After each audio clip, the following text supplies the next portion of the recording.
Have you ever met someone who seems to have that it factor? You know, the leadership ability to inspire, motivate, and lead others effortlessly. What is that? Can others identify it in you? Today we're revealing the subtle signs that could be hiding a potential leader.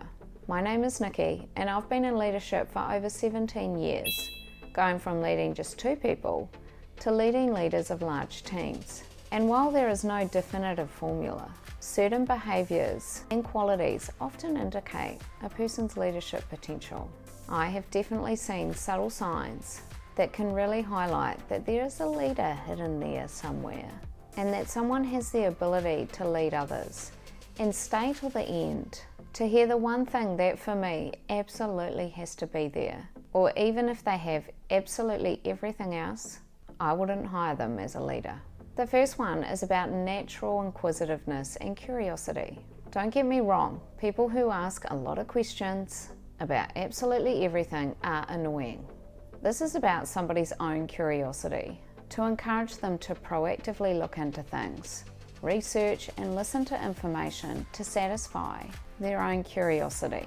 I'm not talking about chatty Catty who asks questions as a distraction from doing her actual work, or nosy Nigel who just wants to get the gossip.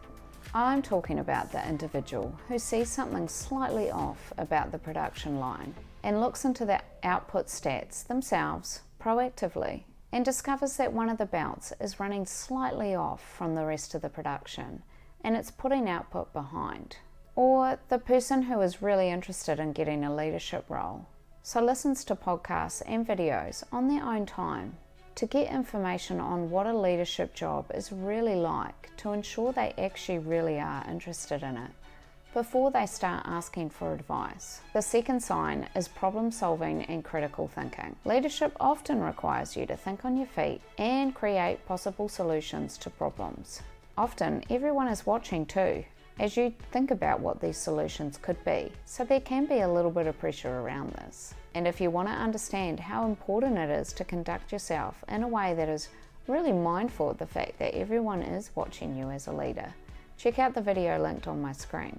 So, as a leader frequently, you will have to rely on your own instincts and knowledge to quickly find solutions for problems. You may see this in team members who bring you potential solutions to problems, rather than just the problem itself.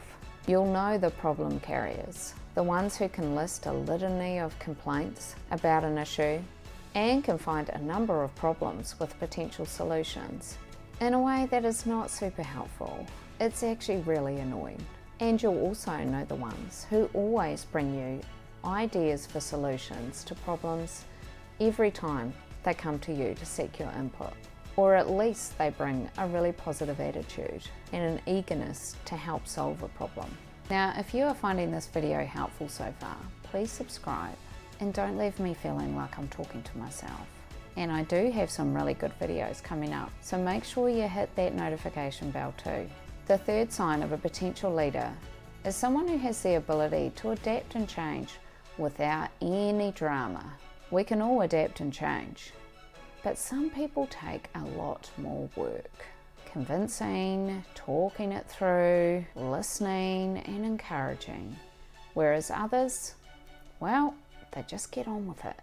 I can't count how many times I have spent a lot of energy and time on a project or a video and had to scrap the whole thing and start all over again from scratch because something's changed and you need to adapt.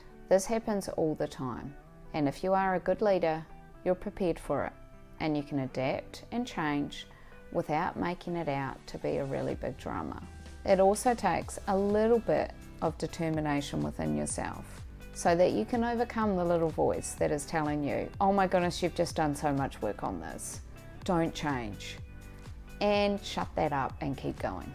If you are a good leader, you are prepared to adapt, reconsider, and change direction without it making you really enraged, annoyed, or just so stuck that you continue finishing it anyway, regardless of what all the signs are telling you. You can identify this in other members of your team, particularly if you're screwing up the plan and starting all over again and how people react and respond to that. This will usually highlight your more resilient and adaptable potential leaders. The fourth sign is relationship building and teamwork. Leaders need to be able to build strong relationships and collaborate with others. You'll see this amongst your team members who perhaps can get on with everybody without it being a deep personal friendship. They just have this way of everybody responding to them and seeming to respect them. You will see this with those who appear to be able to get on with everyone in a way that isn't their best friend, just that they seem to have this ability to have others that listen to them and respect their opinion. They are often the unofficial mentor of the team. You'll see other team members approaching them for support or asking them questions, or they themselves proactively supporting others when they can see that they are struggling or need it. They are often the first to acknowledge another's success too. The last sign is around trust. I have met many people who talk about how they really want to be a leader, and then when I subtly observe them and their behaviour, if I see any sign of someone who even slightly makes me question their honesty, I'm out. I hold honesty and ethical behaviour as the basic entry-level requirement of a leader. You can learn to be curious, solve problems, adapt and build relationships, but trust and honesty? Seriously, this is something you're either living or you're not. That is my opinion, rightly or wrongly. But if I hear someone talking about others in a way that is not kind, taking longer breaks without making up the time, telling lies, all of that, I won't even interview them. I am also happy to tell them what I have observed and why it is an issue for leadership, but I wouldn't hire them without some considerable change which is sustained over a long period of time, which would probably put them off anyway. And if you need some advice around to have that kind of honest and challenging conversation, watch the video linked on my screen, and thanks very much for watching.